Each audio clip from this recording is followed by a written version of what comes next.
पक्ष की एकादशी तिथि को देवशयनी एकादशी कहा जाता है। सनातन धर्म में इस एकादशी का बहुत महत्व होता है, क्योंकि इसी दिन से भगवान विष्णु क्षीर सागर की अनंत शैया पर गहरी नींद में चले जाते हैं। इसके बाद कार्तिक मास की एकादशी तिथि को भगवान विष्णु योग निद्रा से निकलते हैं और इसी दौरान भगवान शिव सृष्टि का संचालन करते हैं। देवशयनी एकादशी की कथा के अनुसार एक बार राजा बलि ने तीनों लोकों पर अपना अधिकार जमा लिया। यह देखकर भगवान इंद्र और अन्य देवी देवता घबरा गए और भगवान विष्णु की शरण में चले गए।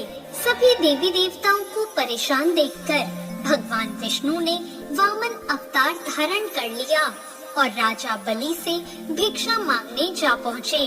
राजा बलि ने वामन देवता से कहा, जो मांगना चाहते हैं मांग लीजिए। इस पर वामन देवता ने भिक्षा में 3 पग भूमि मांग ली। पहले और दूसरे पग से वामन देवता ने धरती और आकाश और पूरा संसार नाप लिया।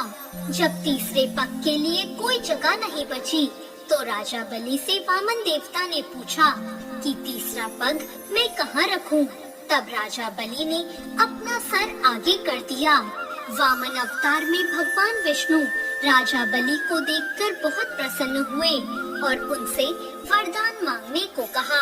राजा बलि ने उनसे वरदान मांगा कि आप पाताल लोक में जाकर बस जाएं। राजा बलि की बात मानकर उनको पाताल में जाना पड़ा।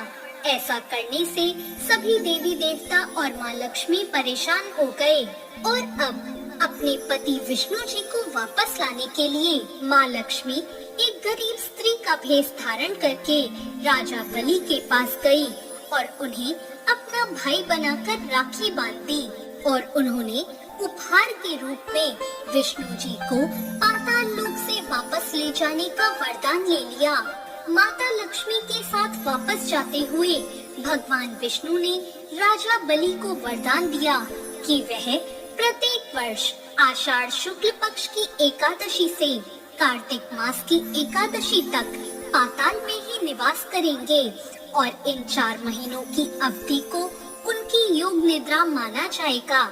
तो ये थी देवशयनी एकादशी की कथा। देवशयनी एकादशी व्रत कथा का वर्णन भगवान कृष्ण ने खुद युधिष्ठिर से किया है। सतयुग में माधांता नाम का एक चक्रवर्ती राजा राज करता था। उसके राज्य में 3 साल तक वर्षा नहीं हुई थी, जिसकी वजह से राज्य में भयंकर अकाल पड़ गया। अकाल की वजह से चारों ओर हाहाकार मच गया। राज्य के लोगों के अंदर धार्मिक भावनाएं कम होने लगी। प्रजा राजा के पास जाकर अपना दर्द बताती, जिससे राजा भी बहुत चिंतित थे। राजा माधांता को लगता कि आखिर ऐसा कौन सा पाप हो गया जिसकी हमें सजा मिल रही है। इस संकट से मुक्ति पाने के लिए राजा अपनी सेना के साथ ब्रह्मा जी के पुत्र अंगिरा ऋषि के आश्रम पहुँचे। अंगिरा ऋषि ने उनके आने का कारण पूछा। तब राजा ने हाथ जोड़कर कहा, ऋषिवर, मैंने पूरी निष्ठा से धर्म का पालन किया है, फिर मेरे राज्य की ऐसी हालत क्यों है? कृपा करके मुझे इसका समाधान बताइए। अंगिरा ऋषि ने कहा, यह सतयुग है, यहाँ छोटे से पाप का भी दंड बहुत बड़ा मिलता है। अंगिरा ऋषि ने राजा को आषाढ़ मास के शुक्ल पक्ष की एकादशी का व्रत करने को कहा। अंगिरा ऋषि ने कहा, इस व्रत का फल तुम्हें जरूर मिलेगा।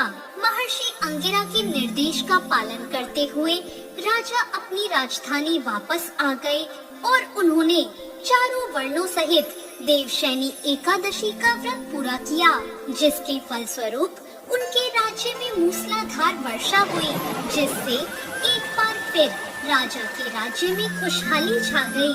तो ये थी देवशयनी एकादशी की व्रत कथा। आपको ये कथा कैसी लगी?